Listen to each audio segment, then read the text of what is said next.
It has been established that persons who have recently died have been returning to life and committing acts of murder.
Driving for hours to find a crummy boneyard, and now even the radio dies. It could be the trees, Johnny.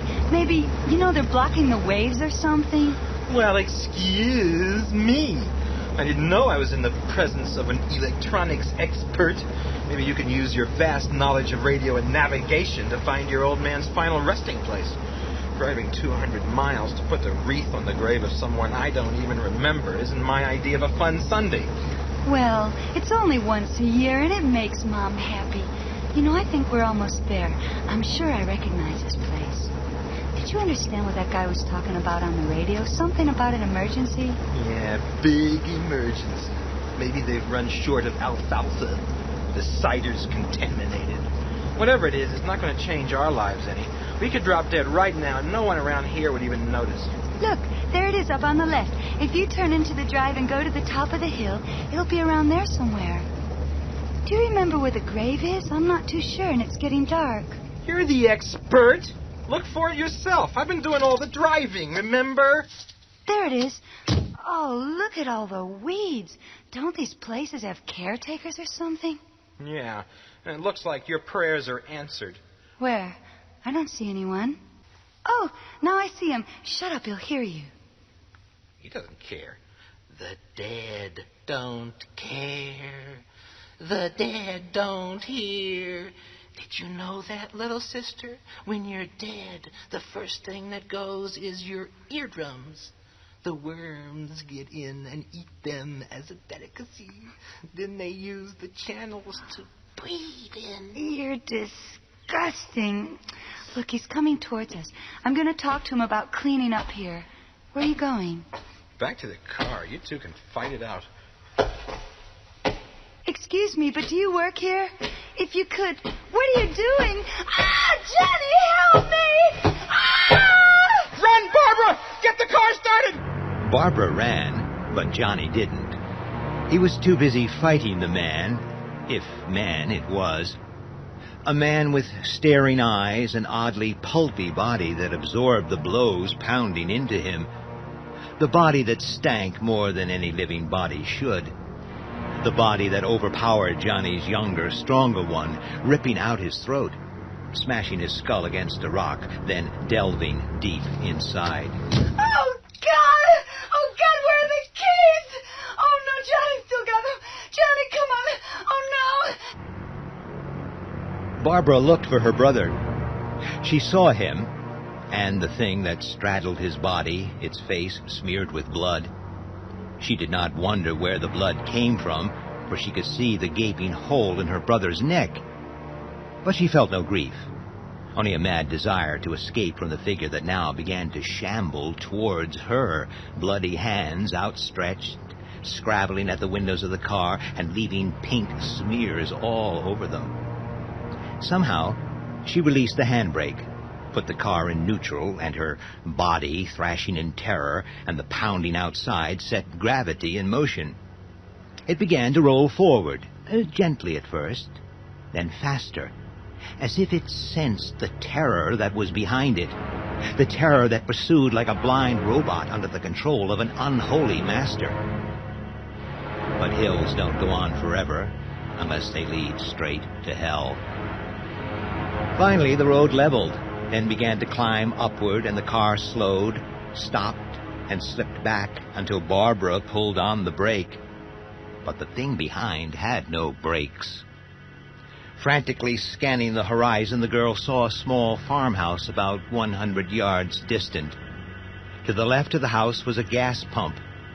Barbara jumped from the car and ran until the solid wooden door of the farmhouse barred her flight. Help. Oh, help me, please. For God's sake, help me. Let me in. Open this door, damn you. Oh, my God, it's open. Where's the light switch? Oh, good. Is anyone home? Please, there's a madman outside. I gotta call the police. Where's the phone? Oh, there it is.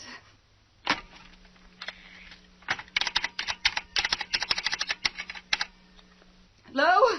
Hello? Why the hell don't you answer? Let's try the radio. I'm coming. Please help me. There's a madman coming to get me. Keep away from me. Are you one of them? What? Don't come any closer. They're all around. Some of them look like you. Look, I'm not going to hurt you. I ain't one of them creeps. My name's Ben. Don't worry about that guy outside. There's lots more where you come from. But we'll be okay if I can get some gas. My truck's just about dry. You got the key to the pump? Pump? The gas pump out front. It's locked. Give me the key so we can gas up and go. It's the only chance we got.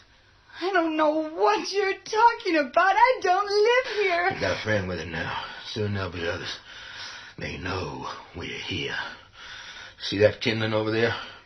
Now find some newspaper and we'll start a fire. Kindling? Kindling! Wood, anything. They're frightened of fire.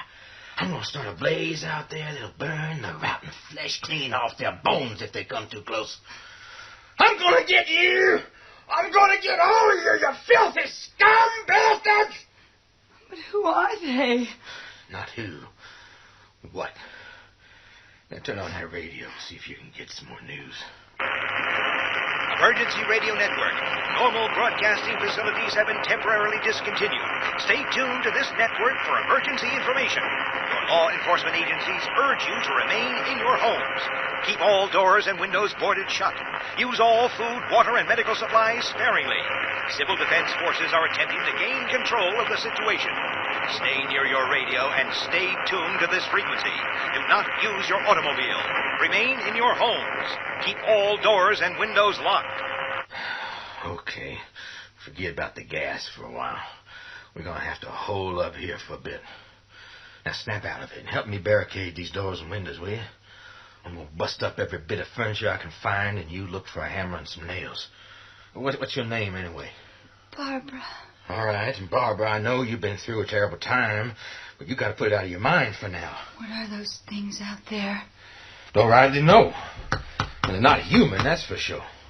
Might have been once, but no more. No, sir. Give me a couple more nails. All I know is I was out of town on my job, and I was waiting at the station to get home to see my kids. Only the train didn't show. And I waited, No one seemed to know what was going on, so I started to hitch. Okay, that's fine. Now over to the next one. Anyways, no one would pick me up. But, well, that ain't surprising, because folks don't pick up black hitchhikers, do they? Then I get to this little town, and it's all wrong somehow. Looks like the plague's hit it. Only no plague I know leaves people all tore up and bloody.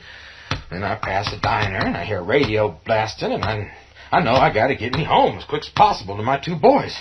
And their ma's dead, and all they got is me and my mother. So I seen this pickup truck, and a guy lying beside it with his head pulled off, and his keys are still in ignition.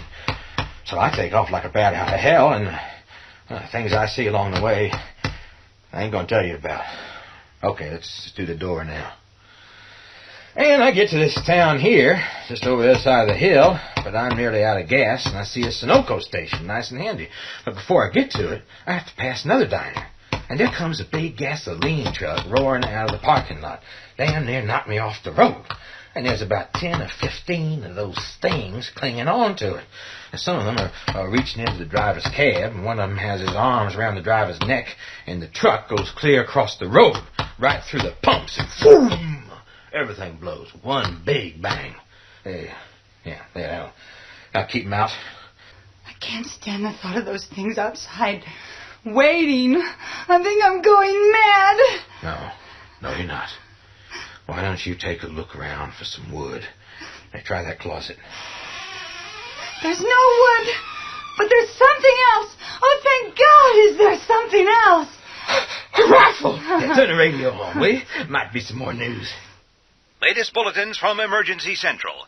Up-to-the-minute reports inform us that the siege, which started in the eastern part of the country, has now spread across the entire nation, and reports are that it might be worldwide.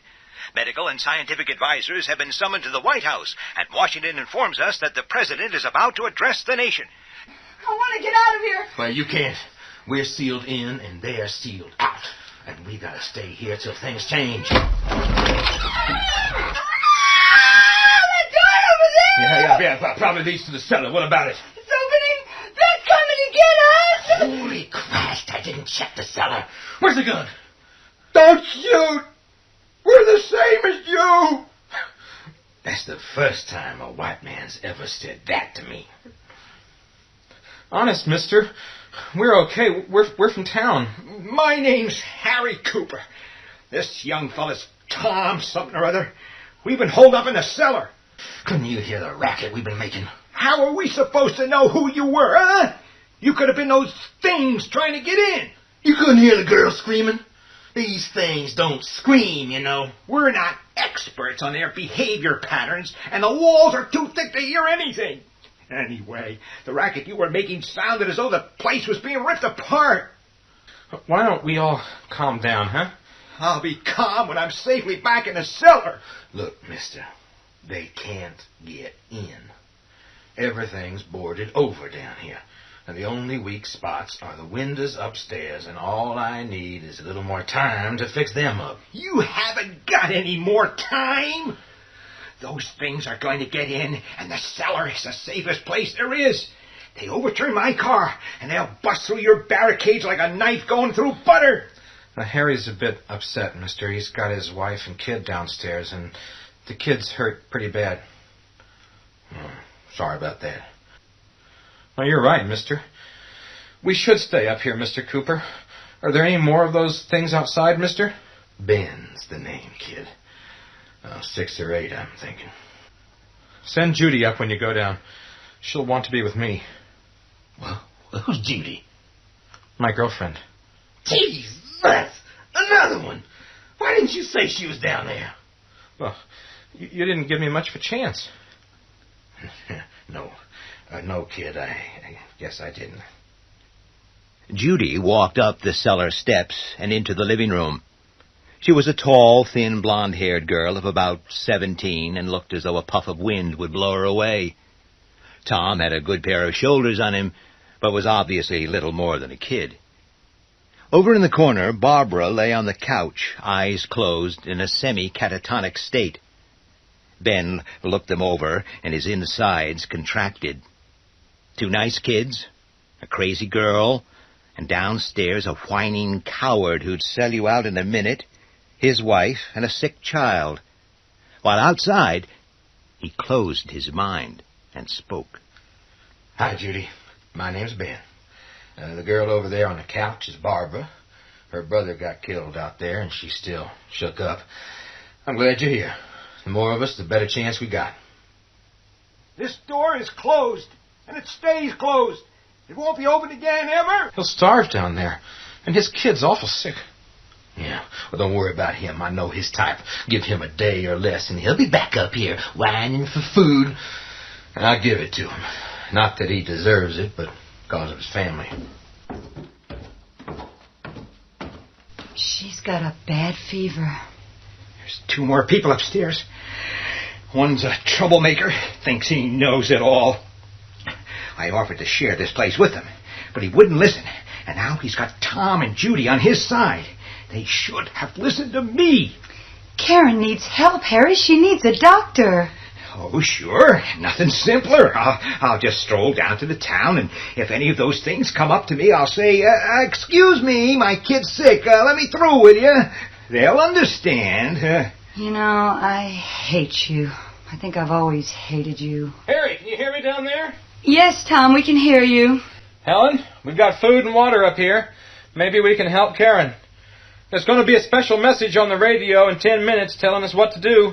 Don't listen to him. He'll get us all killed. Get your slimy hands off me. You haven't got the guts of a louse. I'm going up there. We'll be up, Tom. Okay, it's your decision. Don't blame me if we all get killed. Once more the cellar steps echoed to the sound of footsteps. The door was unbolted from the inside, and Harry and his wife appeared, the former looking sullen, the latter blinking in the strong electric light. My name's Ben. I'm glad you changed your minds. Where's your little girl? She's sleeping downstairs. She's very sick. Judy's in the kitchen. I'll get her to keep an eye on Karen while you listen to the radio. You need a break. Oh, thank you. What's wrong with that girl on the couch? I think she's in shock. Her brother got killed by those things, and she only just got away. Oh, poor thing. Isolated families are in extreme danger. Any escape attempts should be made in heavily armed groups and by motor vehicle if possible. Fire is also an effective weapon. Man defense outposts have been established on major arteries leading to all communities. These outposts are equipped to defend all refugees and to offer medical and surgical assistance. Police and vigilante patrols are in the process of combing remote areas in search and destroy missions against the aggressors. These patrols are attempting to evacuate isolated families, but rescue efforts are proceeding slowly due to the sheer enormity of the task. We now bring you Sheriff C.W. McClellan, Chief of the County Police. Well, folks, things aren't going too badly. We killed 19 of the things today and might have had more. Only my men had to stop to eat and drink. Sheriff, can we defeat these things? Sure we can. All you gotta do is shoot for the brain. Or if you ain't got a gun, just lop their heads off. A machete should do it. Or burn them. Yes, sir, they go up like wax paper if you put a light to them. Only don't let them get too close. So you think you'll have the situation under control? In time. Leastways in our part of the world. Can't speak for anywhere else. They're pretty weak, and the only way they can get you is to take you by surprise, or by sheer force of numbers. Only don't wait around waiting for us to rescue you if you're low on food or in any immediate danger. Now, we'll try like hell to get to you before they do, but it might take days. So, if you're a large group, strike out on your own. Or hold up somewhere safe and try and get some sort of signal out so we know where you are. You might just set some of those critters on fire and send us a smoke signal. But what exactly are those, critters, Sheriff? Oh, they're dead uns. Right enough. Only what brought them back to life, I don't know. Not my concern, either. My job's to put them back in the ground a second time and make certain they stay there. Thank you, Sheriff McClellan. And now, please remain in your homes with all the doors and windows locked and securely fastened. We will be with you every hour on the hour with updated reports on this national emergency. That was a big hit. It's murder to go out there. We'll be dead after 50 yards. Yeah, not in my truck, we won't. You got a truck? Jesus Christ, why didn't you say so? Yeah, there's only enough gas to get us up to the main road, and the gas pump out front is locked up. You gonna volunteer to go out there and bust it open? Oh, the key's got to be somewhere. There's a big key ring down in the basement. Well, get it. Are there any jars down there? Jars? Well, some old fruit jars, I think. Well, get them too. And get some kerosene. We're gonna make some Molotov cocktails. Toss them out the upstairs window and drive those things back so we can get to the truck and the pump. Harry, you'll be responsible for throwing the cocktails and for covering the front door while we get the truck. As soon as we're out of here, lock it up. Then be ready to open up sharp when we get back. I'll need to take the gun then. I've got to have the gun. Like hell you do. What do you think we're going to use outside? And how do I know you and Tom won't just gas up and go? Harry climbed the stairs with a box of Molotov cocktails and opened the window on the landing. As he looked out, he saw groups of the dead things huddled all over, like idlers hanging outside an employment exchange. Some were around the truck. Others were standing in the clumps of trees. Viciously, he began to light the Molotov cocktails and hurl them with all his strength through the window. They burst on the gravel path and the grass beyond, flames illuminating the things as they drew back, moaning softly. Some of the kerosene splashed on them, and their bodies flared like dried Christmas trees. While Harry was busy upstairs, Ben and Tom worked feverishly on the door, prying the wood away from the nails as quietly as possible so as not to alert the things outside. Finally, the last barricade was lifted, and soon after they heard Harry's running footsteps on the stairs.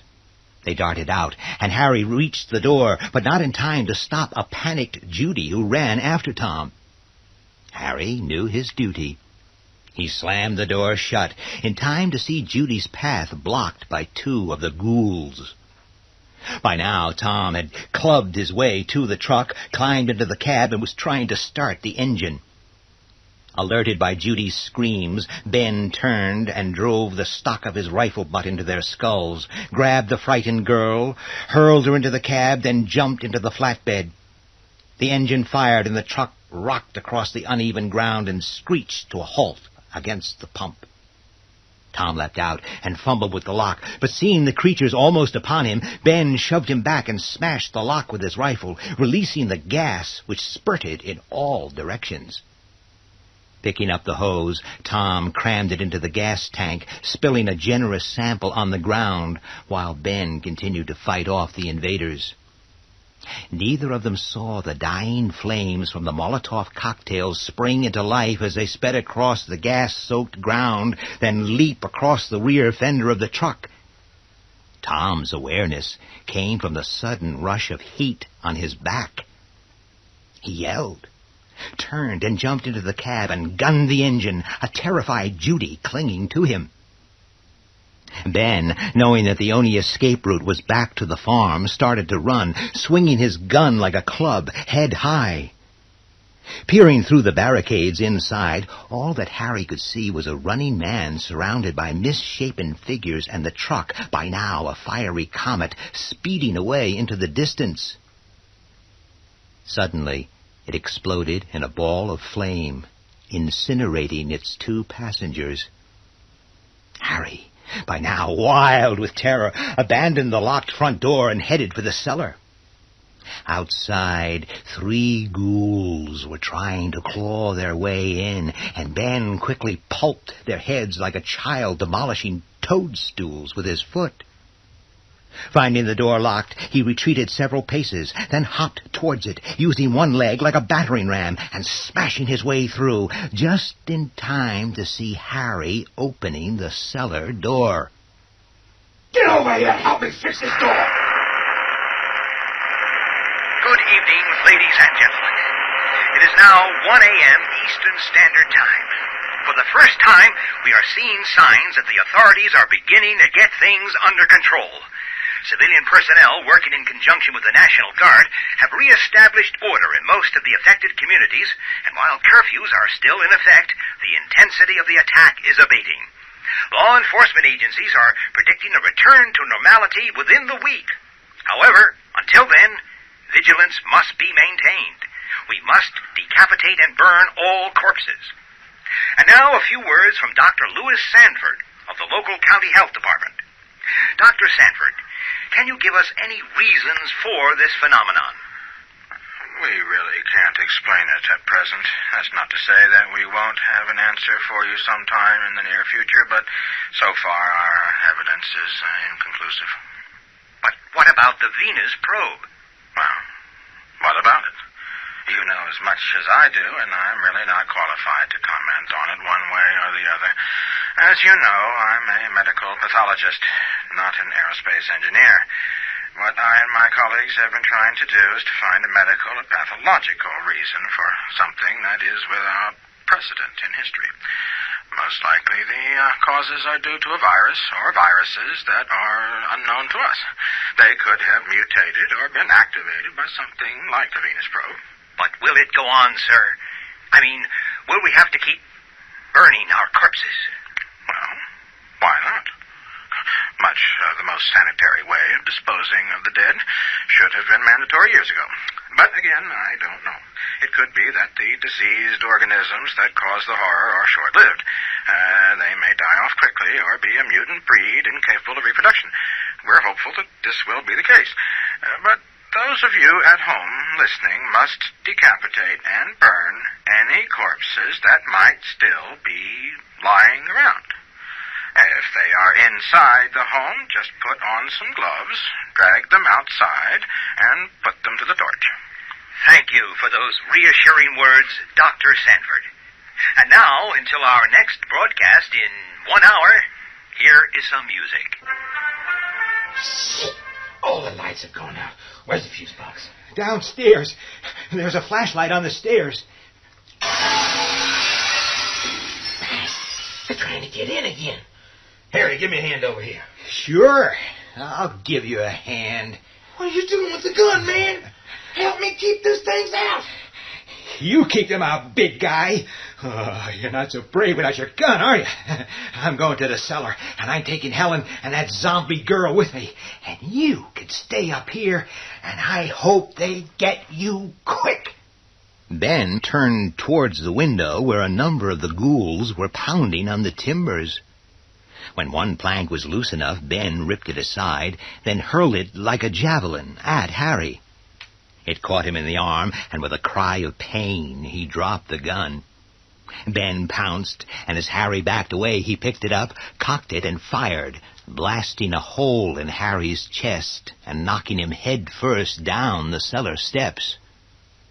Helen had no time to be a grieving widow. She had other things to think about. 2 ghouls had succeeded in breaking through the window and had seized her by the hair and neck.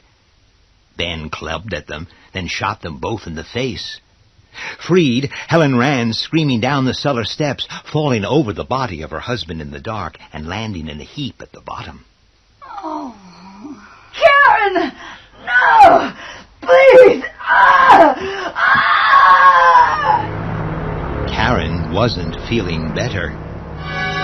Karen wasn't feeling anything at all, except the lust for warm human flesh, for she was dead. Her mother's fall had interrupted her as she was chewing through her father's arm. but she had always liked her mother better anyway. As Helen picked her up, the child, in turn, picked up a rusty garden trowel and plunged it again and again into her mother's breast. While upstairs, Ben was fighting like a madman. The barricades were crumbling under the onslaught of 50 or so ghouls. Barbara, shocked into consciousness again, was fighting alongside him. One ghoul sank his teeth into her neck until Ben blew off most of his head. Part of its face and jaw still remained embedded in her flesh, and, quite mad now, she ran screaming from the room, straight into the path of a group of undead who were advancing towards her. They fell upon her, ripping and tearing as they dragged her outside. Ben, outnumbered, retreated slowly towards the cellar. From behind, he felt hands clawing at his legs, looked down, and saw the bloody face of Karen. All normal instincts gone, he picked her up and smashed her against the wall, but she staggered to her feet and advanced again, but too late to stop him, leaping down the cellar steps and slamming the door behind him. The door shook and bulged like canvas caught in a strong wind, but miraculously it held against the onslaught. Sinking into a corner, Ben wept uncontrollably, then, worn out, fell asleep. His last waking thoughts were on his 2 children. Hey, Sheriff, how many more places we got in this area, huh? Well, Sergeant, there's another 10 I'd like to finish before noon. We'll meet up with the local patrol cars at the Miller farm. Check it out, then we'll push on. Depending how it is, maybe we'll stop for a break and some coffee there. The men are dog-tired. Uh-huh. Reckon there'll be anybody left there? How the hell should I know? Doubt it. All there is the old lady and her 10-year-old grandson. Depends upon how many of those things are in the area and whether she could get to somewhere safe. We'll know soon enough. Inside the Miller farm, the cellar was pitch dark. The flashlight battery had expired long ago, but sounds were filtering in. Voices. Human voices. Ben awoke and groped his way up the stairs, stopping in sudden terror as his weight caused them to creak. In the distance, the sheriff was supervising the mopping-up operations, shooting the now sporadic figures of the ghouls. Advancing towards him was a group of uniformed men. Hi, boys. Sure glad to see you. How's it going up at your end? Not too bad. Things are under control. Checked out the Miller farmhouse yet? Nah, looks pretty bad. Figured we'd let you take care of that. Oh, thanks a bunch. Why don't you join us in some coffee up there, huh? Delighted. It was now or never for Ben. He eased the bolt back from the cellar door, flung it wide, and rushed out. Hell and damn it, I told you not to shoot. There might still be people in there. Ain't no one in there alive, Sheriff. The place is just about demolished. Whoever was in there is long dead. Well, let's go inside and take a look. Careful now. Yeah, just one body here. Cut off his head, quick. I'll take a look upstairs. You know, I wonder who was here. Well, whoever it was, they sure put up a hell of a fight. Couldn't have been Mrs. Miller, Sheriff. There's not a trace of her anywhere. Or her grandson. I guess we ain't ever gonna know.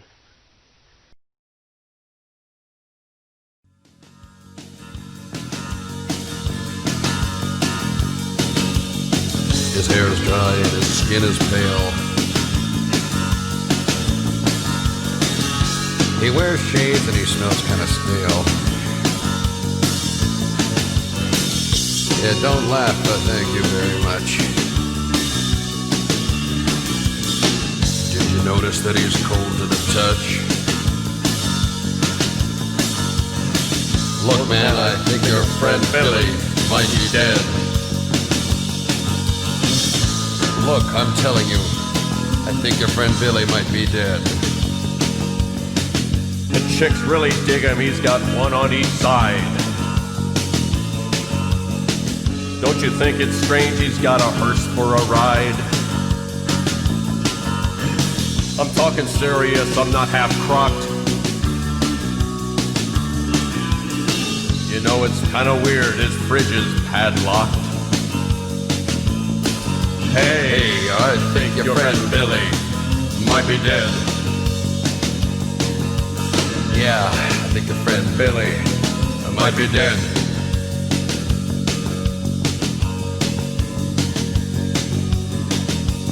I've been following him around. He goes to the mortuary a lot. He buys heavy makeup.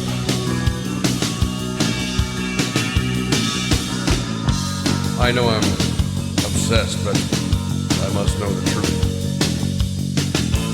Think your friend Billy might be dead. Look, let's talk serious. I think your friend Billy might be dead.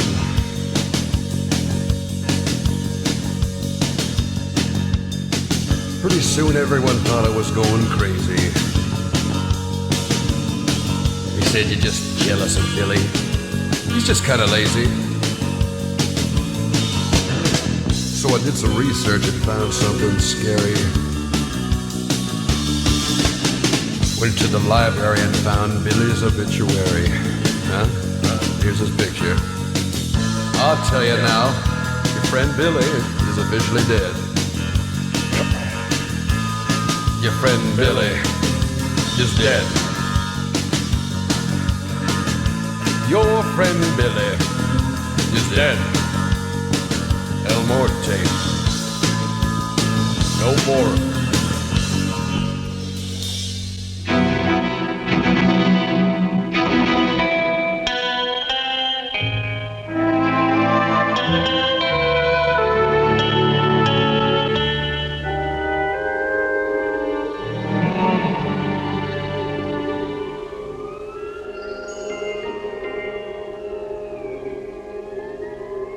The following report to the Royal Geological Society by the undersigned Alexander Saxton is a true and faithful account of events that befell the Society's expedition in Manchuria. As the leader of the expedition, I must accept responsibility for its ending in disaster, but I will leave to the judgment of the honorable members the decision as to where the blame for the catastrophe lies.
seat left.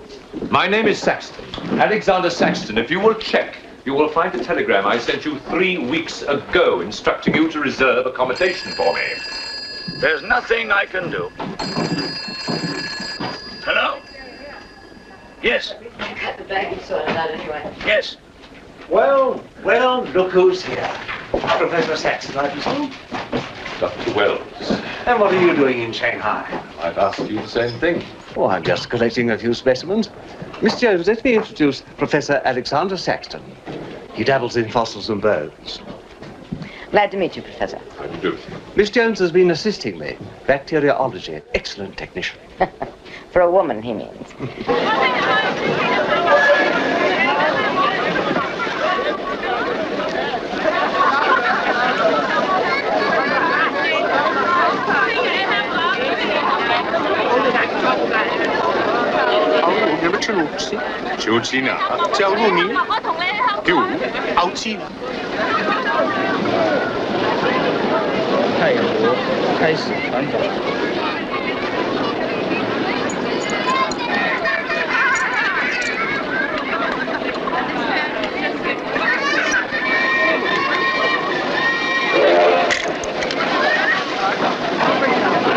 Excuse me. 2 private compartments to Moscow, if you please. 2, you say? Will that be all? And 3 crates of animals. Impossible.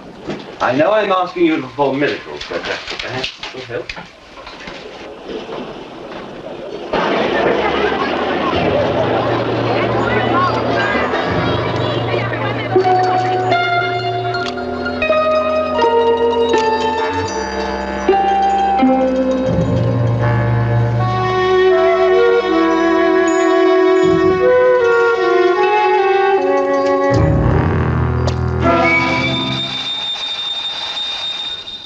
Thank you. It's called squeeze in China. The Americans don't know how. And in Britain, we call it bribery and corruption. Now, sir, excuse me.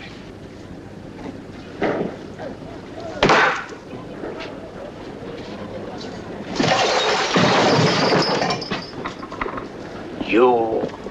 Get out! Huh? Sir Alexander Saxton? Yes? Captain O'Hagan, sir. General Wang told me to find you, and to make myself useful. Now I remember. I do have your Excellency's ticket. Your ticket, right here. Thank you.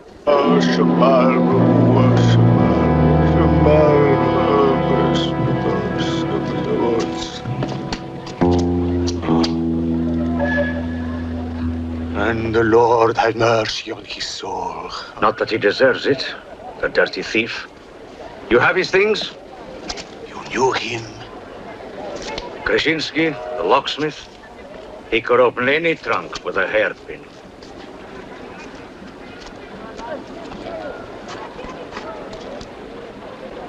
A thief? But he was blind. Blind? He could spot a policeman a mile away.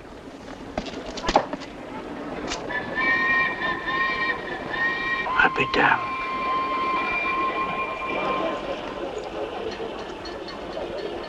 The work of the devil.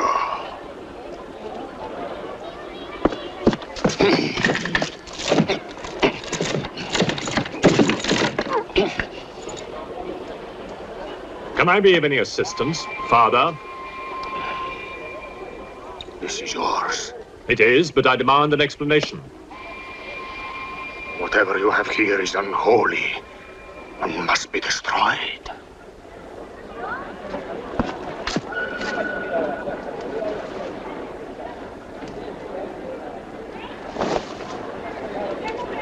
Inspector Mirov, what is in there, Excellency? Fossils.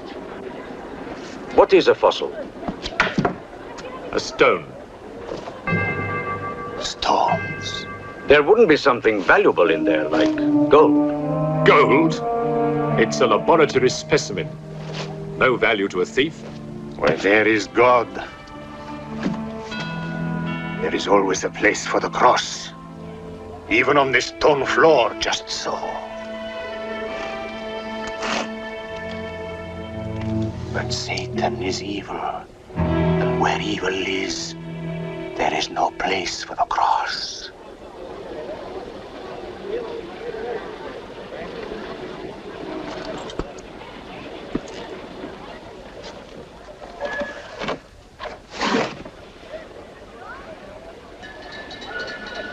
Rubbish. A conjurer's trick. Captain? Yes, sir. You get your men to put the crate on the train.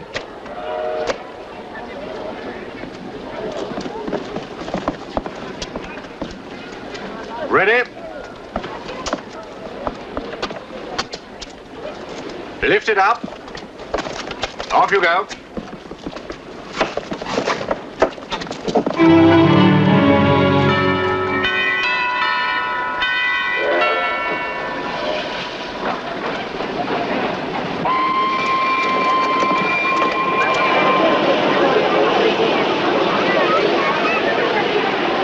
Where's crate C? It's all there, sir. Oh, here. I want to be careful with this one. Oh, thank you. Yeah. Trying to buy.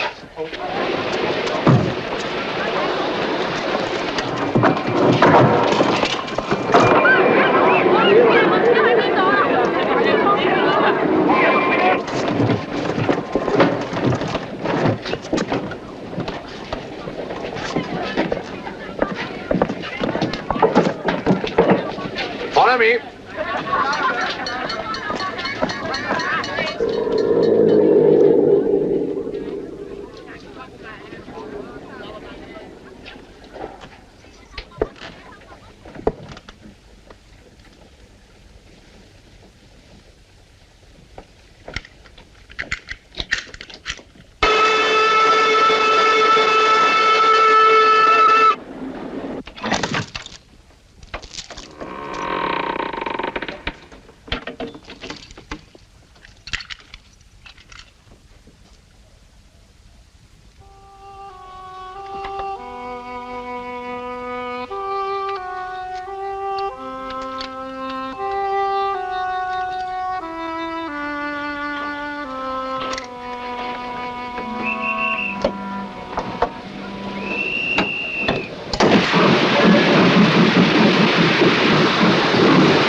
What are you going to astound the scientific world with this time? You'll read about it in the Society's annual report. It's a remarkable fossil. Fossil? But you've got something live in there. I heard it. You're mistaken. You won't need to feed it then. The occupant hasn't eaten in 2 million years. That's one way to economize on food bills. Baggage man. Alinka, what's the matter with you? Yes, Countess? You have a safe full of valuables? Yes, Countess. I shall make out a receipt.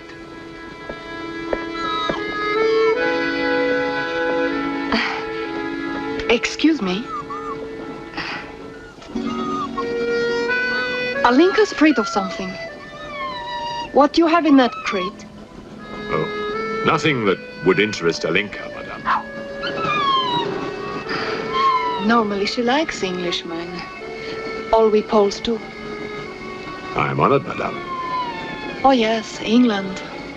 Queen Victoria, crumpets, Shakespeare. I admire Poland, madame. I believe that there is a bond between our countries. My husband, the Count Petrovsky, says that in the 15th century, your King Henry betrayed us to the Russians. I hope that you and your husband, madame, will accept my profoundest apologies. Oh, she's really afraid. I wonder what it is. May I escort you back to your carriage, madame?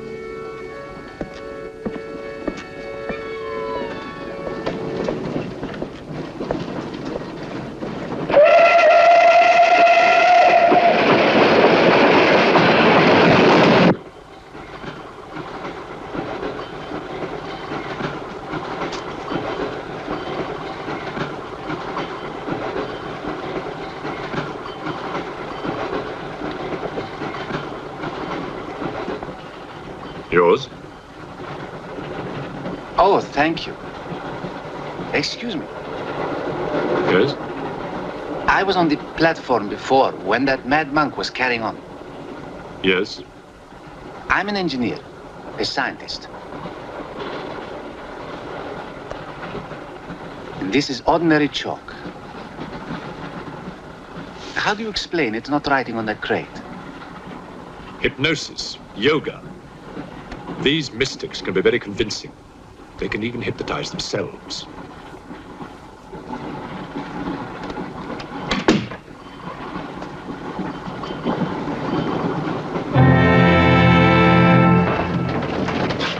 The fresh food we will pick up. Who will pay for it, sir?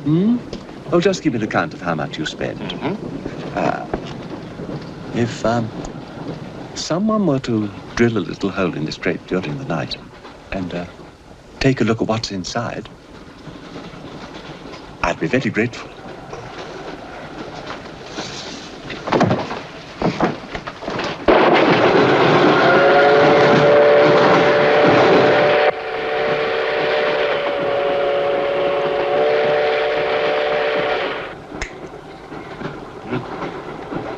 It's in order.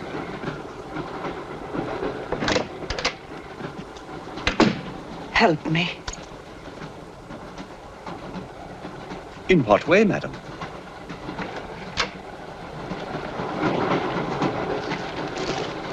Is this number 8? That's next door, Wells compartment. There, don't cry. Everything will be all right.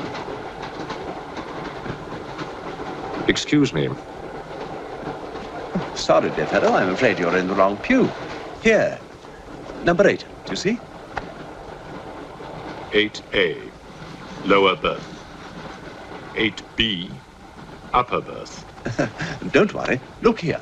I was supposed to have this compartment to myself. If you don't mind. I'm sorry if I'm in your way. Excuse me. I have no ticket and I have to get out of Shanghai.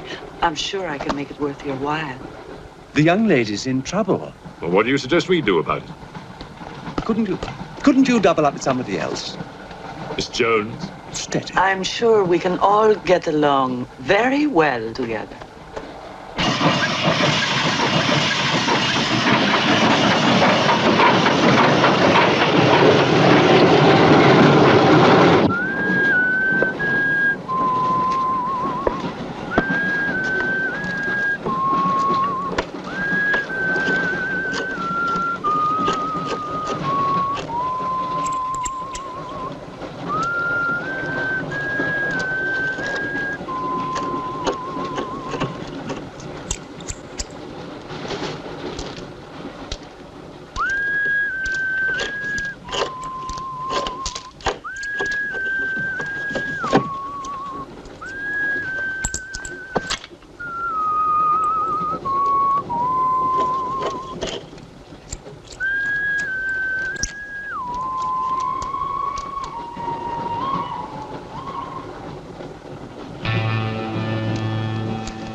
When the Englishman comes to call, what should I wear? Sure of yourself, aren't you? The blue one with the décolleté. Or perhaps the red one.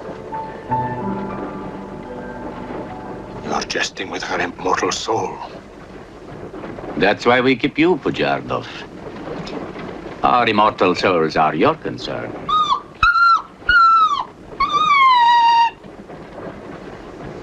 She's afraid of something. Tell me, Pujardov.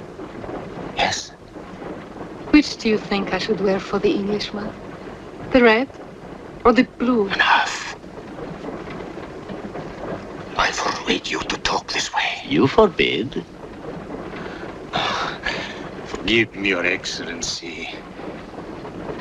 My concern for the spiritual welfare of the Countess, I forgot myself. I will pray for humility.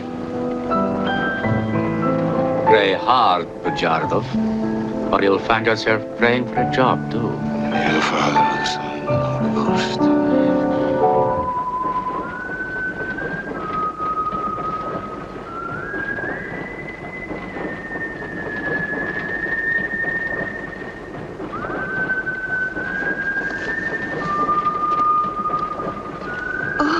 It's the piece I was playing.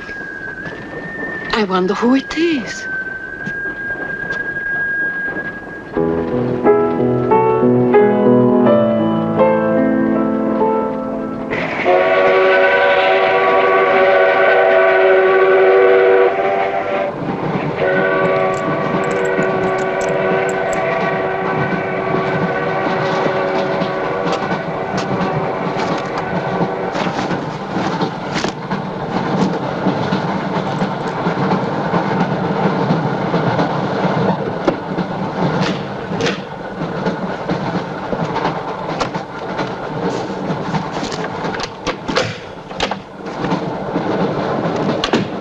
Wish to see us? I thought one of you might know what happened to the baggage man. I haven't the remotest idea. What about you? Perhaps it had something to do with what's inside that crate. I agree with you. He was trying to open it when something happened. What?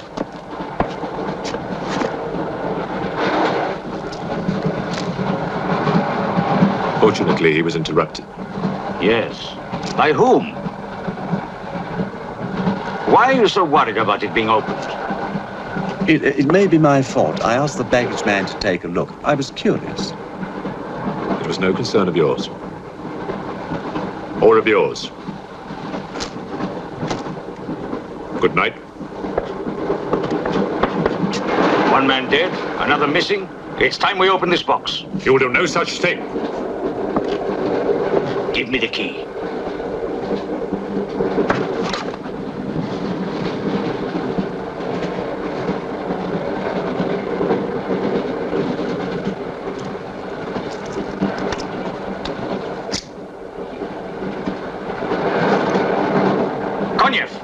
See if you can open the crate with that. Go ahead!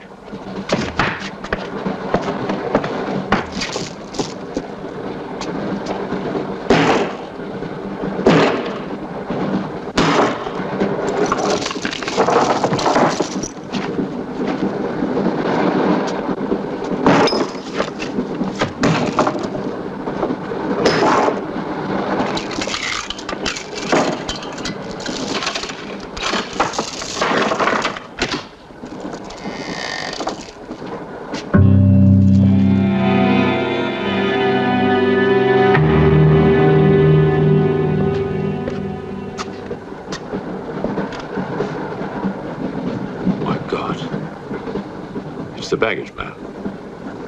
What was in there? I told you, a fossil, part ape, part man. It lived 2 million years ago. Are you telling me that an ape that lived 2 million years ago got out of that crate, killed the baggage man and put him in there, then locked everything up neat and tidy and got away? Yes, I am. It's alive. It must be. Lock him up.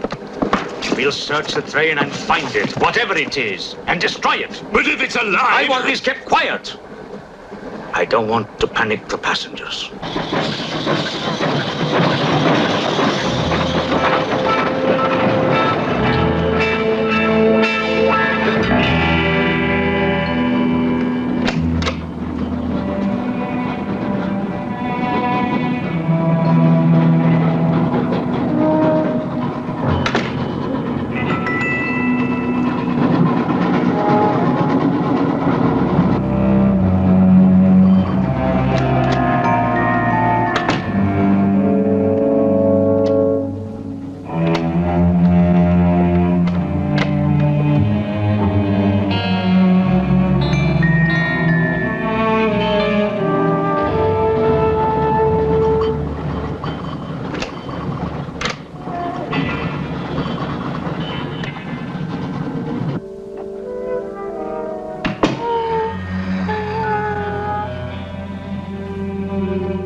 My glass is empty. Oh, forgive me. My mind was elsewhere. What is it? I'm sorry. I can't tell you.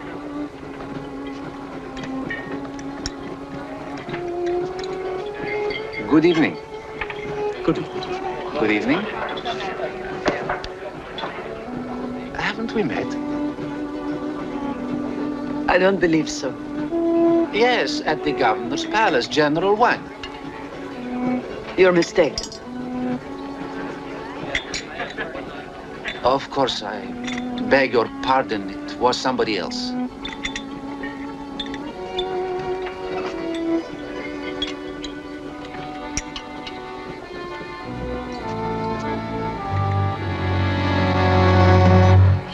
What's the matter? The eye of that fish. It's white. Naturally, it's boiled. Boiled. Yes.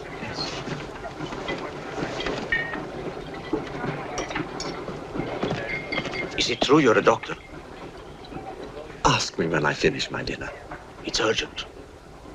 What are the symptoms? He's dead. You saw him. Oh, that one. There's nothing I can do for him. Now there's one more dead. One of my soldiers. The same white eyes. I want to know the cause of death. Who's dead? Keep your nose out of it. You didn't hear anything. Excuse me. Is Professor Sexton's fossil still at large? I think the fossil, or whatever it is, escaped. Jumped off the train. Miss Jones, I shall need your assistance. Yes, well, at your age, I'm not surprised. With an autopsy? Oh, well, that's different.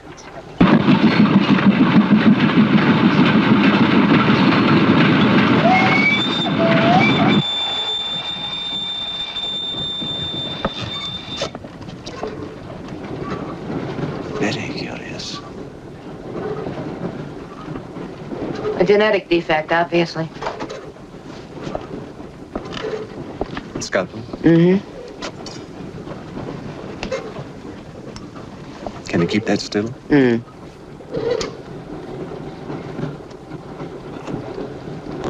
What is he doing? Tree pan.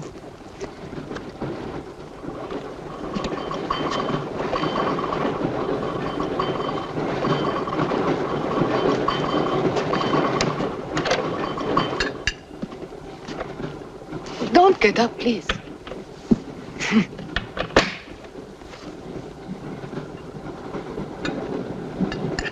I see you have decided to dine alone, Sir Alexander. I've eaten in worse circumstances and in worse company.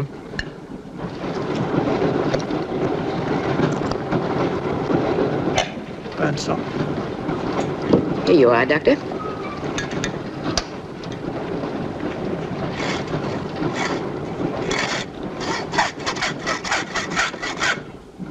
You're in bad humor because you've lost your box of bones.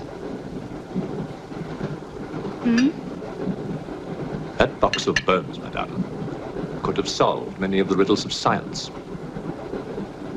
If the theory of evolution is confirmed, if the science of biology is revolutionized, if the very origin of man is determined. I have heard of evolution. It's immoral. It's a fact. And there's no morality in a fact.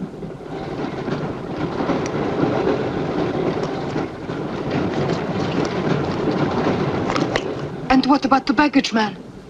And that poor thief at the station? What about them? They are dead.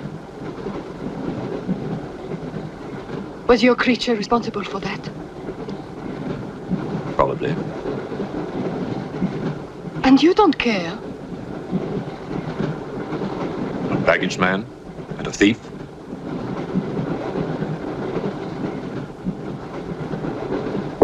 You're right, madame. I don't care as much as I should.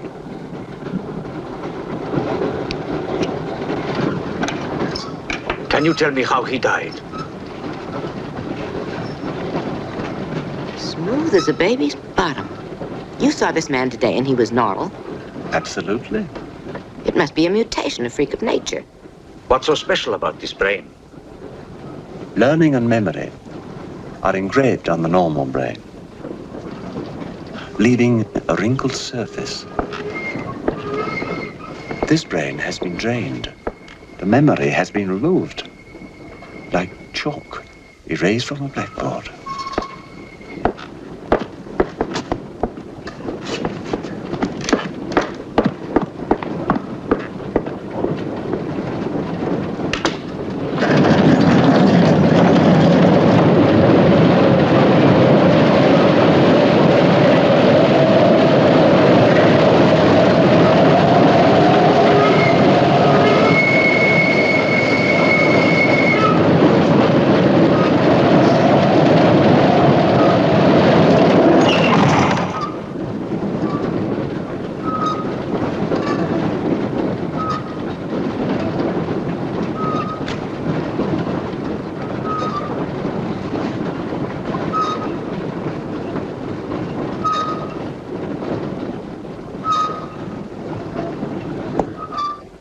Come in.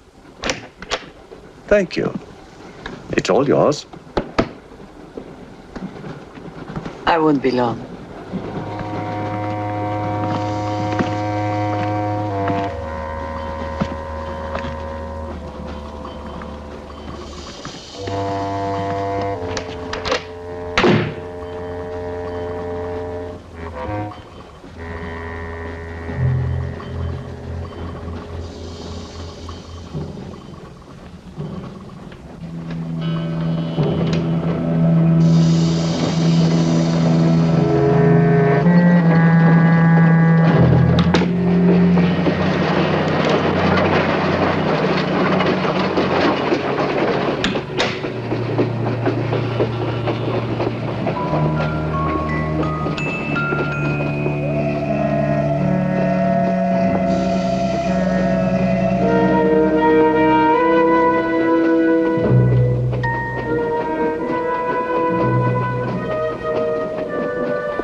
Miss, it's Dr. Wells.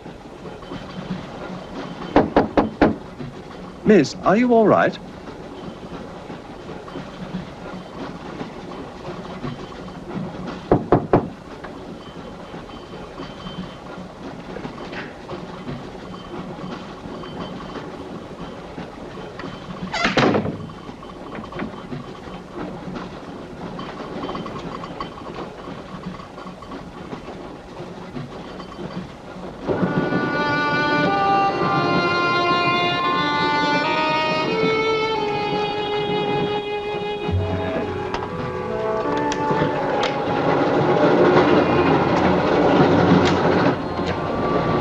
Miss, are you there?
Come in.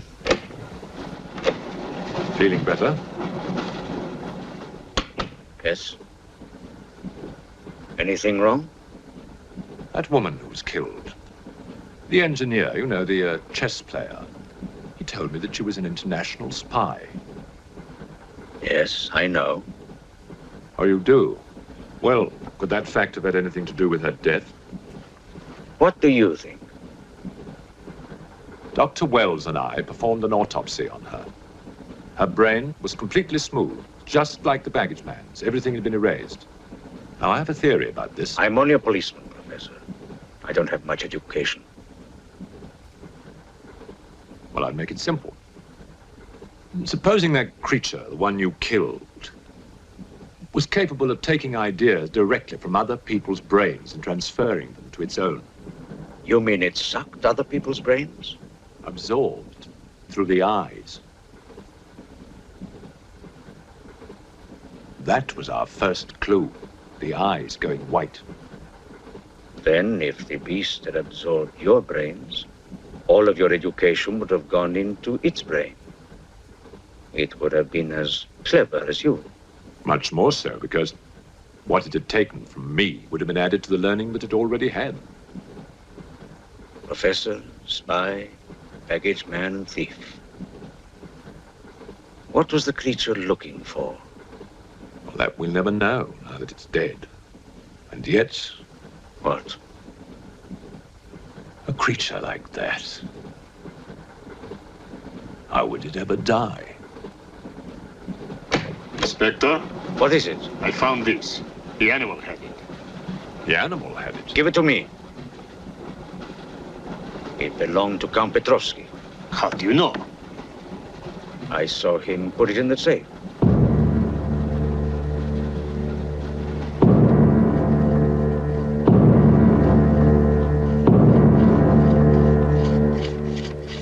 Steel, harder than a diamond. That's why the spies are after it. French, German, English. But they're wasting their time. What really matters is the formula. And that gentleman is safe. Up here.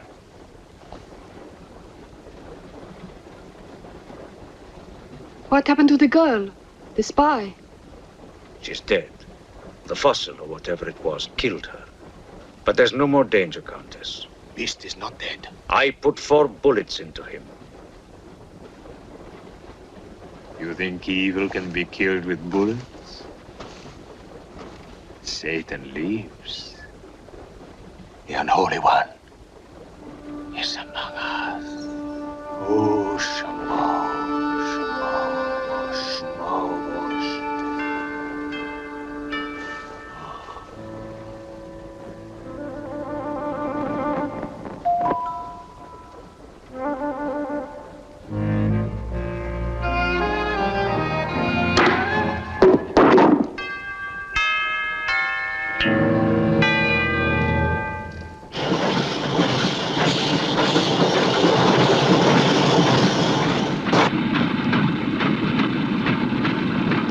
Specimen jar. What do you expect to find in the eye fluid? I don't know.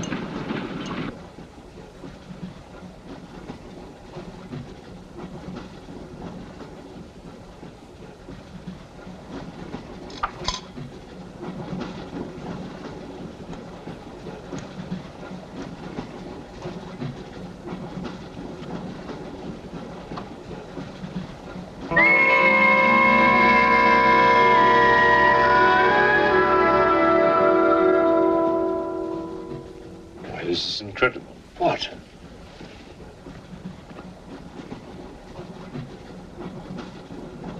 It's the last thing the creature saw.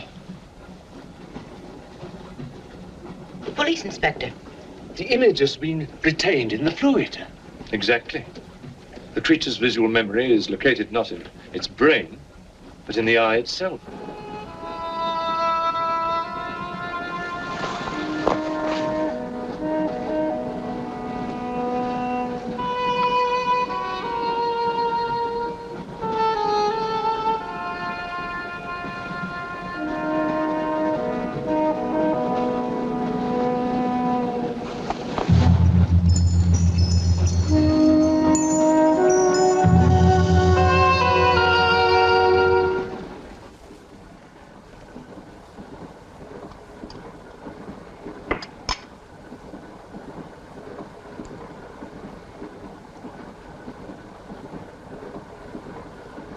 identify anything? It's a brontosaurus. A pterodactyl.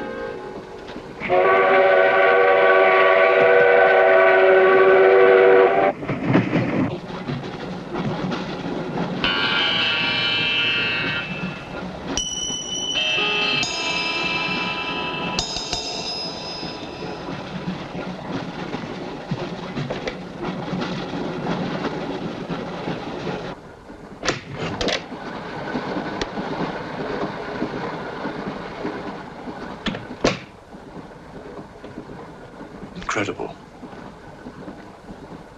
This is not a map. It can only be the Earth, seen from space.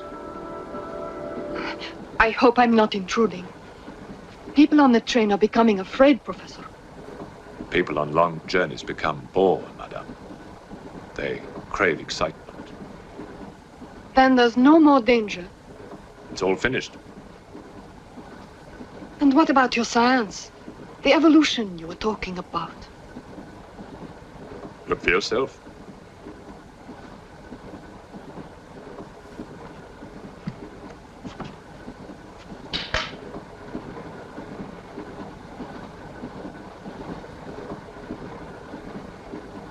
Come here, Pujadov.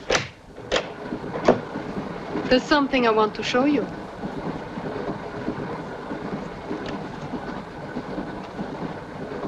Look.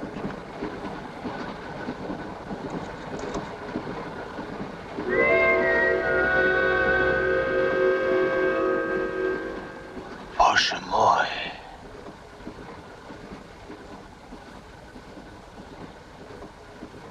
It is the Holy Writ. On the second day he created the earth.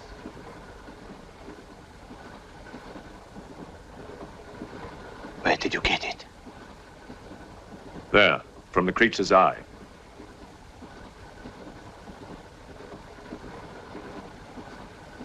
The eye of Satan. Nonsense. There's a scientific explanation.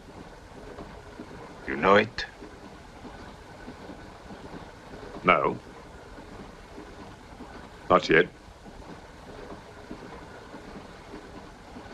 Before the fall, before Satan was banished from the throne of God, the evil one looked down from heaven and did see. Rubbish!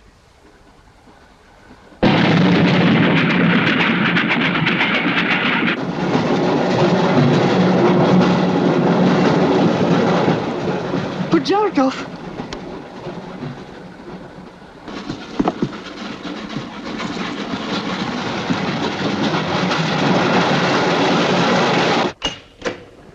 Pujadov. Where is he? I don't know. He's gone mad.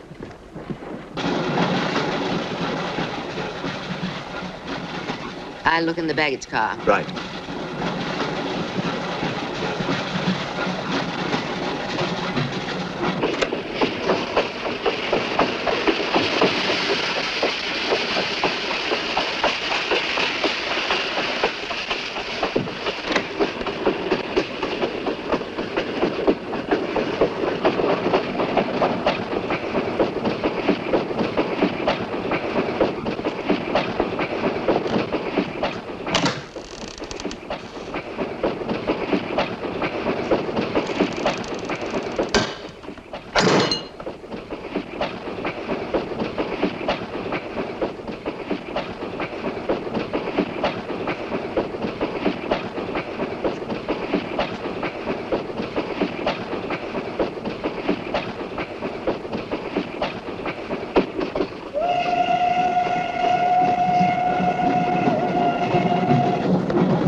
Looking for the thief, Miss Jones?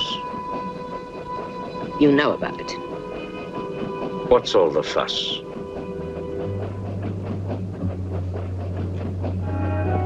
You get back that eye, and there's 1,000 rubles in it for you. 1,000 rubles for an eye? There's something in it. Pictures. Pictures of what? Pictures of the Earth in prehistoric times. Pictures of the Earth seen from space. Who else has seen such pictures? Dr. Wells, Professor Saxton, and that pretty countess. I see.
There's nothing in your head of any use.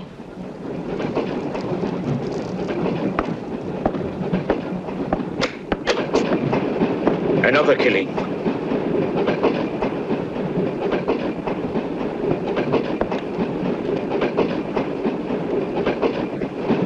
Stop the train! No right. I want to get off. There's no law. Quiet.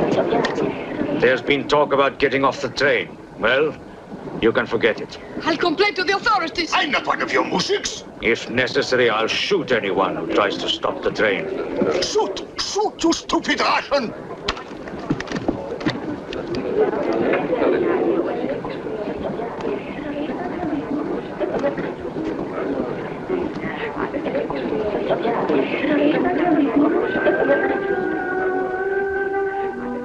Who else has seen such pictures?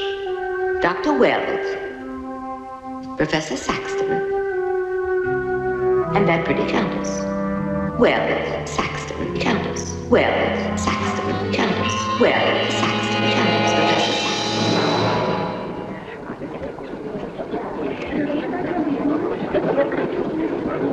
Saxton. Wells, is this creature dead or not?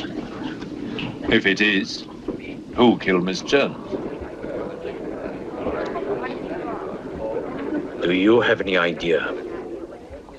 No, Inspector, I haven't, but I've asked the conductor to wire ahead to stop the train at the next station.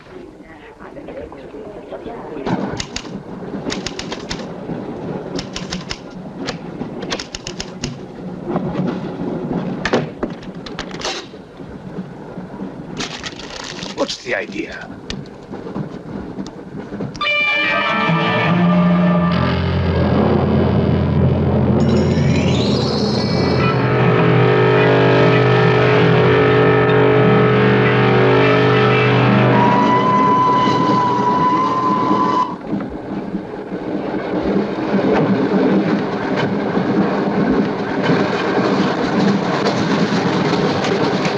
Tell me who you are.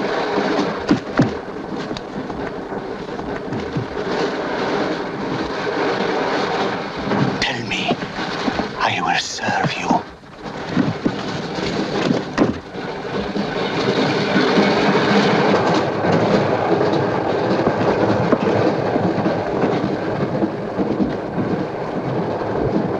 I want to help you. It's like some contagious disease. Well, if there's a disease, there must be symptoms. Fever? You could take everyone's temperature. The eyes. Why do their eyes go white?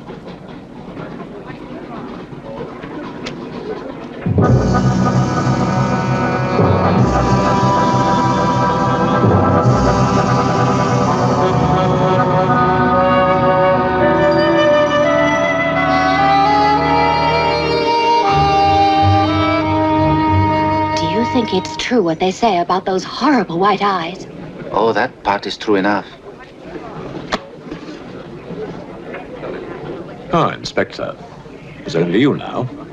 What about me? Your eyes. We must examine your eyes, too. Certainly.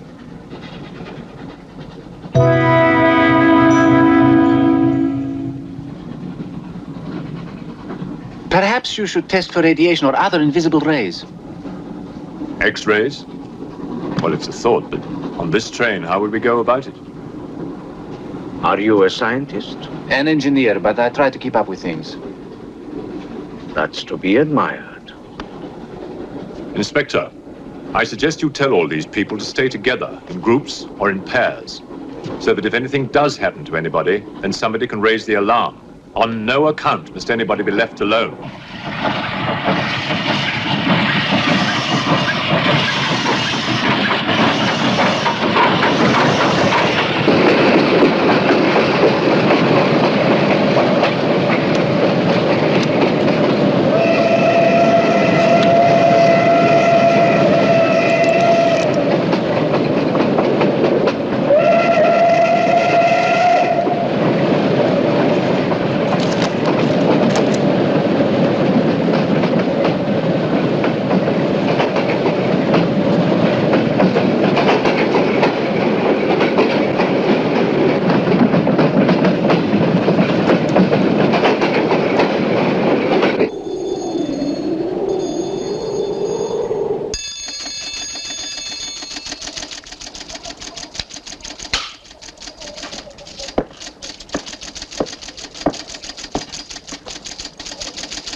Use of the train.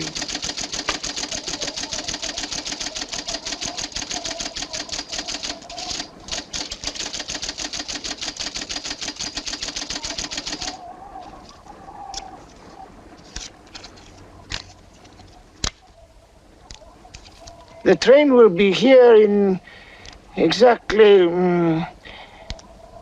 14 minutes. 14 minutes. Yes, Your Honor. That's what it says here.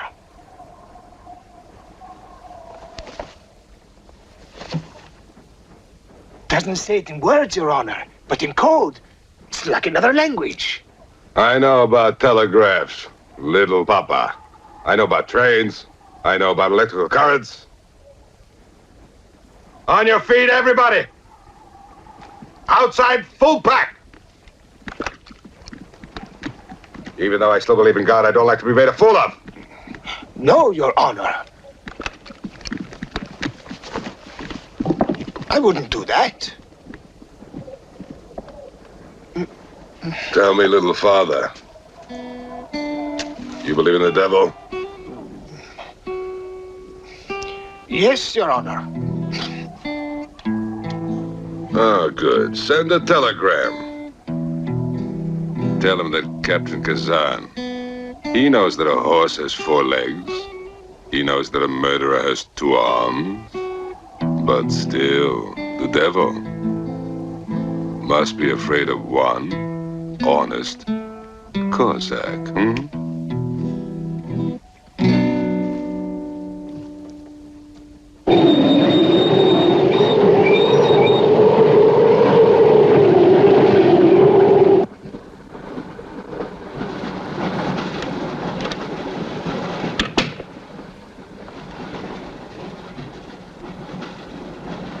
Earth gravity. You know how to measure it? How to measure gravity? What I would like to know is, can gravity be overcome? If you mean, can man get beyond the gravitational field of the Earth into space? Not yet, but any day now. Someday? There is a mathematics professor. His name is Tsiolkovsky. He has ideas about rockets. Machines that can fly free of the Earth's gravity. You know him? Tsiolkovsky was one of my teachers. He was like a father to me. But why would a man like you be interested?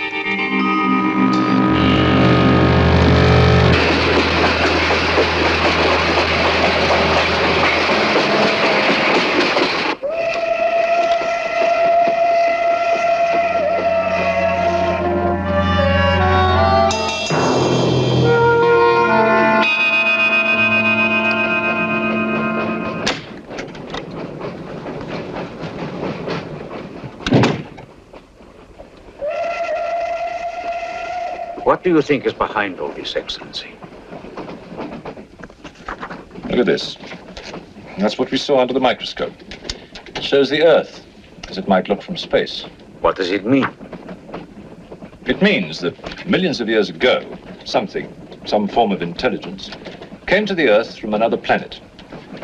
The atmosphere of the Earth was new to it, different. But it learned how to survive. How? By entering into the body and brain of an Earth creature. The fossil that I found and brought with me. And this thing from another planet survived in the fossil, then came to life again? Exactly. Go on, Professor. The animal that you shot was only the host.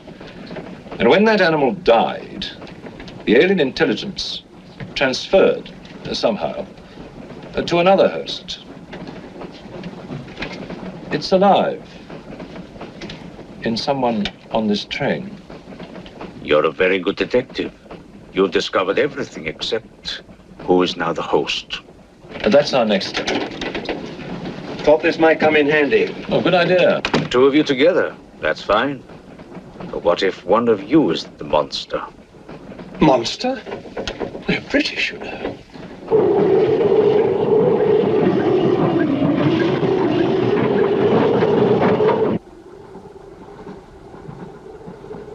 But you must have seen something. I told you I was asleep. He knew about the white eyes. He told me. When you fell asleep, the lights were on. And when you woke up? They were off. Are you sure? Positive. It was dark. I put the lights on. And that's when I found him beside me. When we did the test, the lights were on. Master.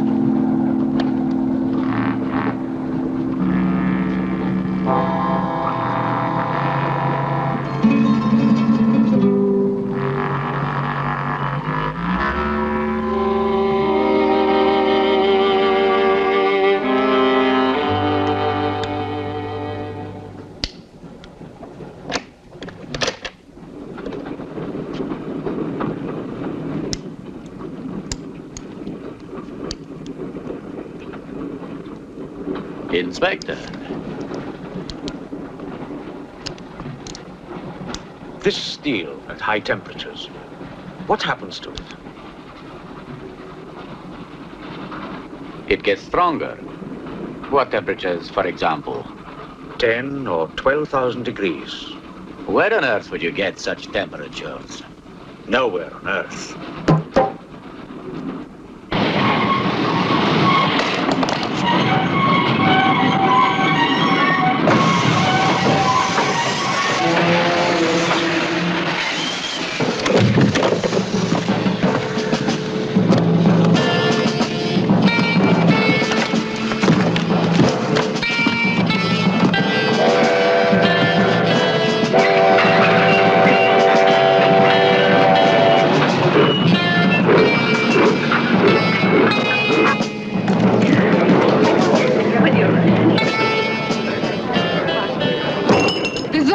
Of this, I'll have you sent to Siberia. I am in Siberia. This is Countess Irina Petrovska, and I'm Count Marian Petrovsky. Oh, Your Excellencies, I'm sorry. Of course, the Count and Countess are exempt from our orders. Please, escort them to their car.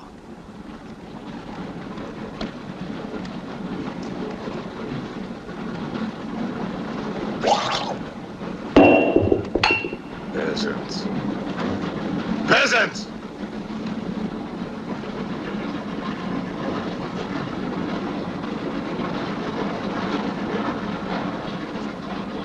Are you a countess? I'm an American, and I'm not accustomed to being bullied by foreigners. That man, he's the one who wouldn't let us get off the train. He's responsible.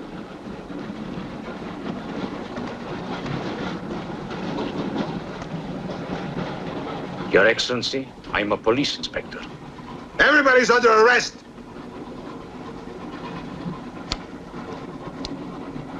Including you. Who are the killers? Who are the troublemakers?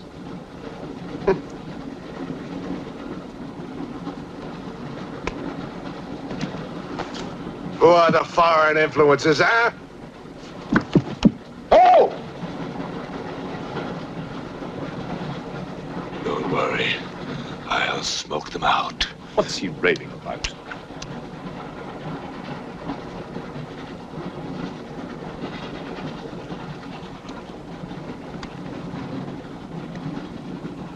You English believe in free speech, don't you, huh? Certainly. If instead of babbling nonsense, you'd investigate this properly. Oh! This is outrageous. Oh! So, you're a police inspector, huh? Yes, Captain. Mirov is my name. Mirov. Oh, Mirov. That's a good Russian name, Mirov. Tell me, Mirov, what do you know about all the filth that's going on here, huh? Filth? Oh, come on, Inspector. Certainly you know what I'm doing here, don't you? You just point out the suspects, and I promise you I'll get the truth out of them. You're mistaken, sir. Mistaken? Fool!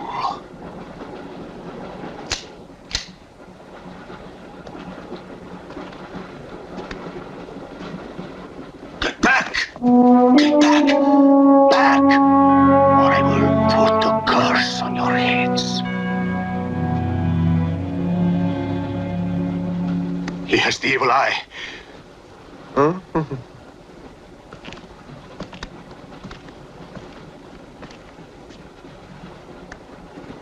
Beware the wrath of Satan.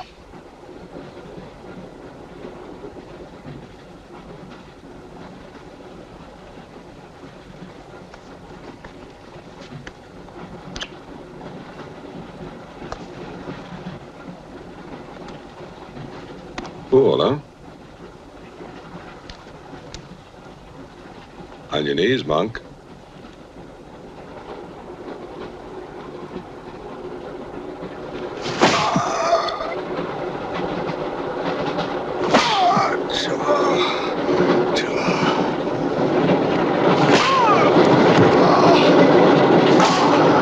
We must try and stop this.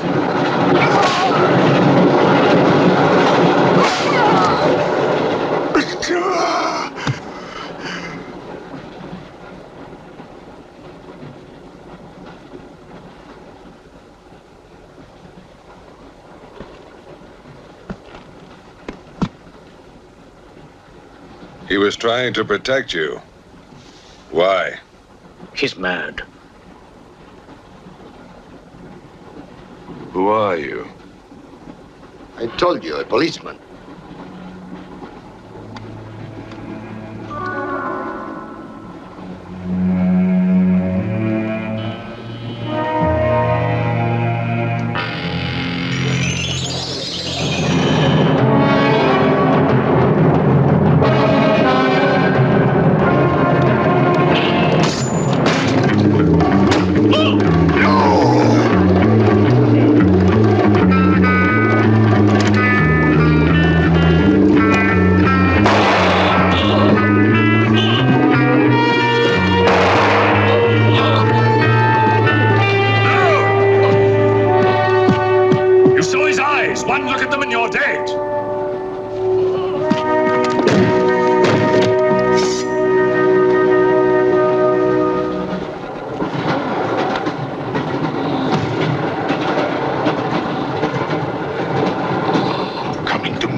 On earth as it is in hell.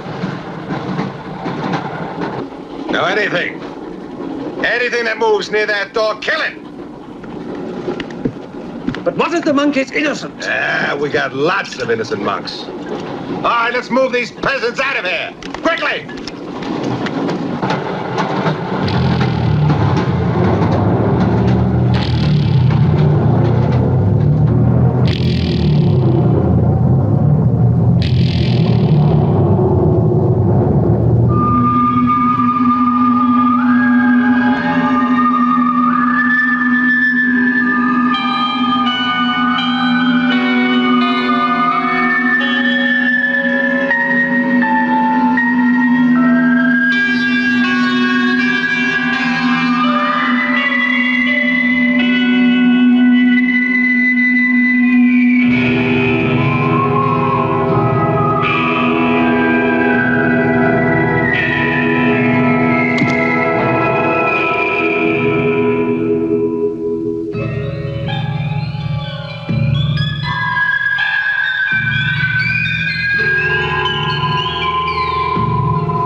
always kills in the dark. He can't play his little tricks in a strong light.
The others. What about you? I'll be all right. Go on. Will you take this? Right.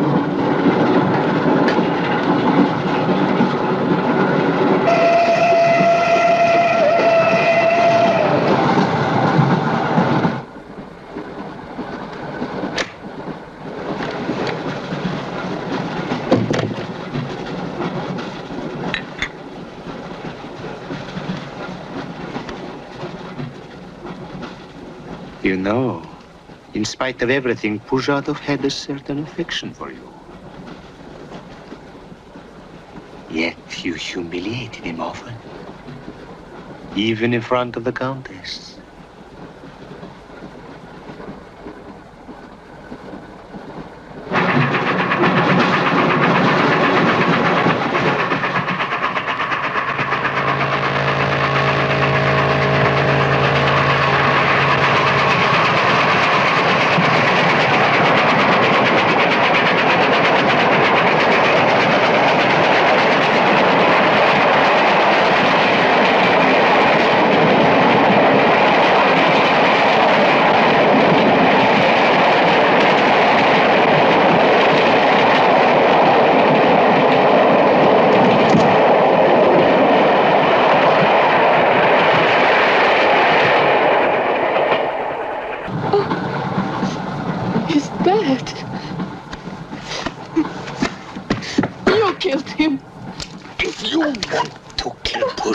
It's too late. I see you hanged.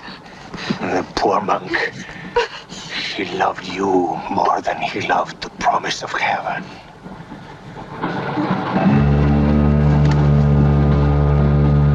Over there. Quickly, over there. You mean behind me?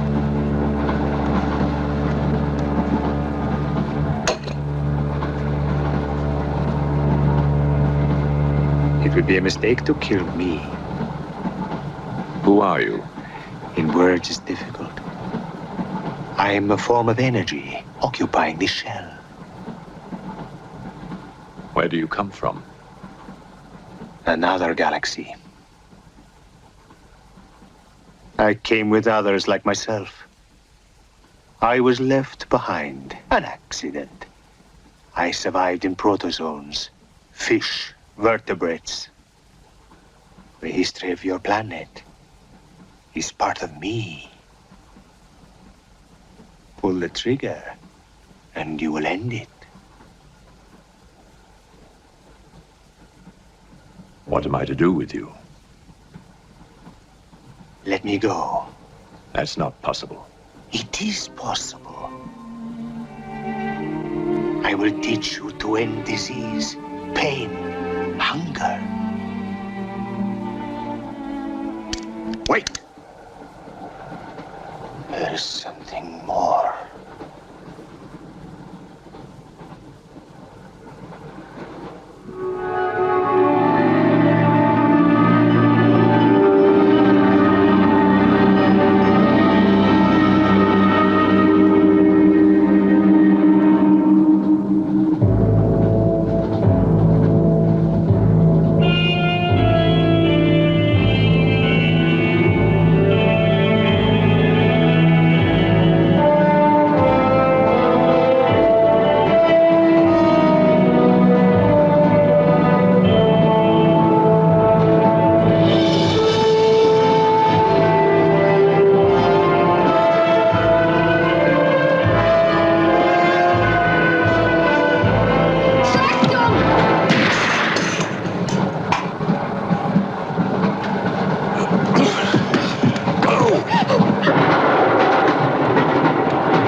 God! Stand back, please. Make room.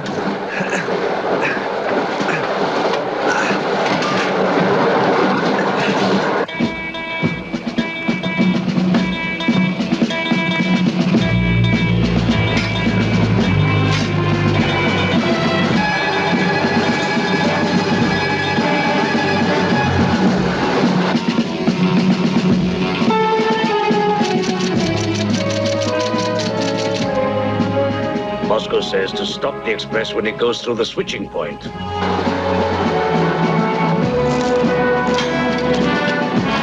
Derail it. That means killing everybody on board. That's what it says. Maybe there's a war. Maybe it's war.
Medical authorities in Cumberland have concluded that in all cases, the killers are eating the flesh of the people they murdered.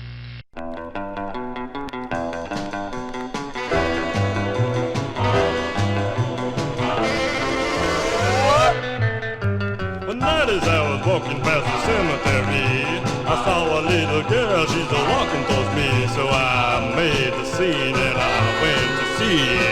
I gotta look at a real zombie.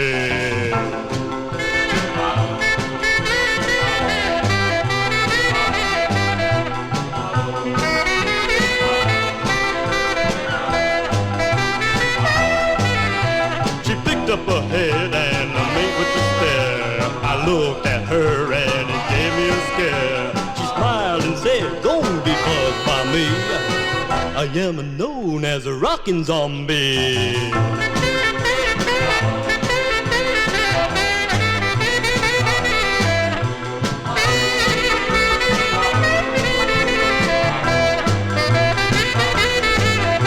She said she was headed for a record hop and asked if I wanted to come and bop.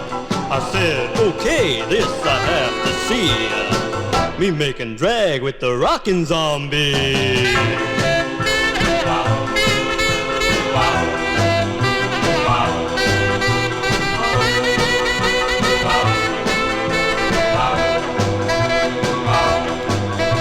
We split for the tunes and we did hear a rockin' the sound coming out of the beer. We entered the tomb and at a glance I noticed the cats had a real cool dance.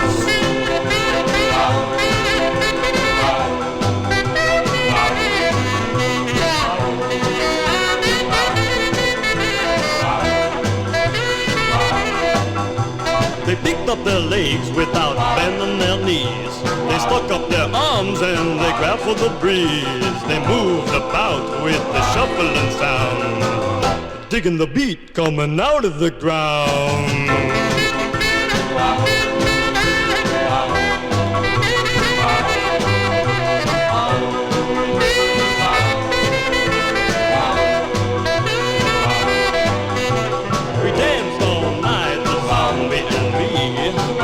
Came up for the cemetery. When they saw the light, they did flee, and that was the end of my rockin' zombie.